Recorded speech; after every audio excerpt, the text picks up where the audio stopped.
ইসলামী আন্দোলন বাংলাদেশ আজকে আনুষ্ঠানিকভাবে আমরা সম্মানিত অন্তর্বর্তীকালীন সরকার প্রধানের সাথে আমরা সাক্ষাৎ করেছি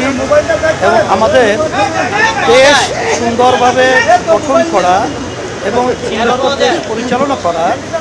ব্যাপারে তাদের সাথে আলোচনা হয়েছে, মতামত বিনিময় আমাদের হয়েছে। 5ই আগস্ট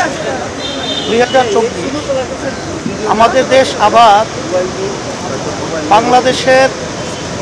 বৈষম্য বিরোধী ছাত্রদের ন্যায্য দাবি আদায়ের ব্যাপারে যখন বিগত জালিম সরকার তাদের উপরে যে অত্যাচার নির্মমভাবে হত্যা পরিচালনা করেছিল তখন ইসলামী আন্দোলন বাংলাদেশ এবং তার সমস্ত সহযোগী সংগঠন সহ এবং অন্যান্য বাংলাদেশের রাজনৈতিক দল এবং বাংলাদেশের মানুষ যারা দেশকে ভালোবাসে, যারা অন্যায় প্রতিবাদ করে, তারা তাদের সাথে একাকার হয়ে আমরা আন্দোলন সংগ্রামে সম্পৃক্ত হয়েছিলাম। অন্তর্বর্তীকালীন সরকারের দেশ সুন্দরভাবে পরিচালনা এবং সুন্দর সাজানোর ব্যাপারে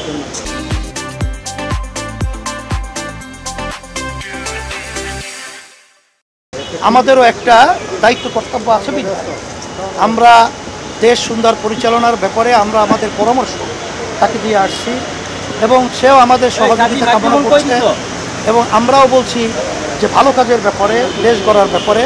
আমরা আপনাদের সহযোগিতায় ছিলাম, আছি, থাকবো।